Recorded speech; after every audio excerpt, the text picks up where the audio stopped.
I seen the cover. Says Yo Gotti. Play with your bitch. 24 missed calls. So was that a real screenshot? Come on now. Was it a real screenshot? Yeah, was that a real screenshot? Man, come on now. So you saved, that's her name in your phone? Yeah. That's how you. Man, really tell you the truth, I was laughing at all this shit. Right. You know what I'm saying? Like I was laughing at everything, really. You know what I'm saying? Like from the whole everything. You know what I'm saying? I was just laughing at it. So I was like, okay, I ain't tripping. This right here. He thought the coast was clear. Mm-hmm. It been dead, it been over with. What he do? Oh, let me slick rap about it. It didn't make no noise. Right. You see, it ain't make no noise until Dawg put this song out. Right. You see what I'm saying?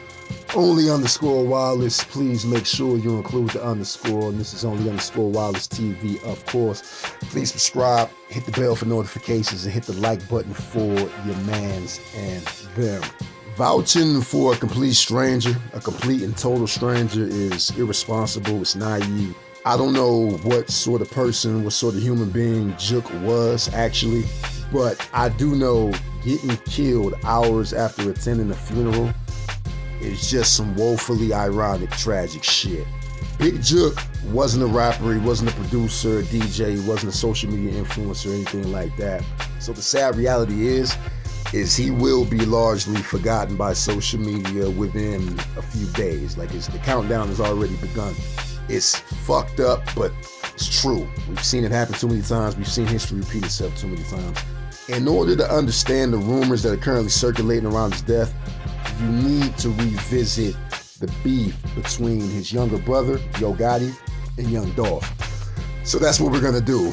The information that I gathered, that I collected, came from soul.com, SOHH, I think that's soulofhiphop.com, WRVU Nashville. I use those two sites. So in 2014, the story is, legend has it, that Gotti actually offered to sign Dolph, but Dolph rejected the deal. Now, I wasn't able to find a lot of details related to this. I don't know how Gotti reacted to it. I don't know what was Dolph's reasoning for rejecting the deal. Like, I don't know if it was an ego thing. I don't know if the paperwork wasn't right, the percentages, the profit splits, I don't know. But Dolph rejected the deal in 2014. And there really wasn't much hoopla after the rejection of the deal. But in 2016, Dolph has a Twitter tirade. He says a bunch of disrespectful, disparaging shit about Gotti. Gotti doesn't respond though. Like he's largely mute while this shit is going on. But Black Youngster, Gotti's artist signed to CMG, does get involved. In 2017, Dolph releases Play With Your Bitch, which was talked about in the opening of this video. It's a diss track aimed directly at Gotti. Apparently it was a screenshot, a real verified screenshot from the bitch that Dolph was playing with, who allegedly was, So Gotti does decide to throw his hat in the ring after this diss track is released. Gotti responds with, "Don't beef with me." They have a back and forth, seems like hip hop at this point. But in 2017, that's when Dolph's bulletproof SUV is shot 100 times. Not 99, not 101, 100 times on the dot. Seems kind of weird. Black Youngster, as a direct result, is arrested when the van that was involved in the shooting was found. But Youngster's story is that the van was stolen and he was not, in fact, the shooter. That shooting didn't cause any harm to Dolph. The shooting in September of 2017 is when shit got real. Dolph was shot multiple times out in Hollywood. TMZ names Gotti as a person of interest, but the authorities don't co-sign that. Who's actually arrested is Corey McClendon. Fast forward to 2021, and unfortunately Dolph is shot and killed in Memphis. 3 suspects are arrested, including Hernandez Govan, which is an important name. Keep that name in mind. Now, bringing it full circle to Big Juk's death. Jook is Gotti's older brother. He's a promoter for CMG, and rumors are circulating that he was killed because of his alleged relationship with Hernandez Govan. Now, Hernandez Govan wasn't actually a shooter, but he was the man indicted for hiring Dolph shooters. You see the connection. Now, I'm not a real journalist, man. I'm a YouTuber. I don't know if this is true, but this is the information that's out there right now, that Jook,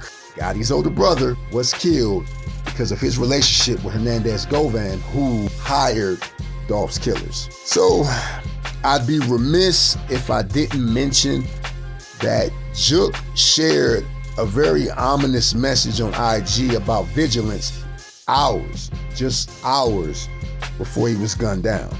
And that post read, "They don't want to face you, they want to snake you. Stay alert to stay alive. Watch your back at all times. Put snakes on a plate and eat great." And hours later, he shot 10 times is what's being reported. Pictures are circulating. I mean, it's a lot of just disrespectful. It's just some hideous shit. You know, I see black people killing black people over shit that probably could have been resolved with a few conversations. So let me know what you think. What do you think of the circumstances surrounding Jook's death? Do you think he was killed because they couldn't get to Gotti? Or do you think he was killed because of the relationship that he allegedly had with Hernandez Govan? You know, how do you feel about the current state of beef in hip hop? How do you feel about the number of rappers that have been gunned down, you know, that have had untimely deaths over the past, 2, 3, 4, 5 years? Seems like the shit is never ending at this point. Also, don't forget to click the link in the description and come check out your boy's Patreon. That's where I post artwork, the racier erotica that I can't upload to YouTube directly. Support your man's movement. Only_Wireless TV out. And rest in peace to Big Juk. That's a terrible way to go.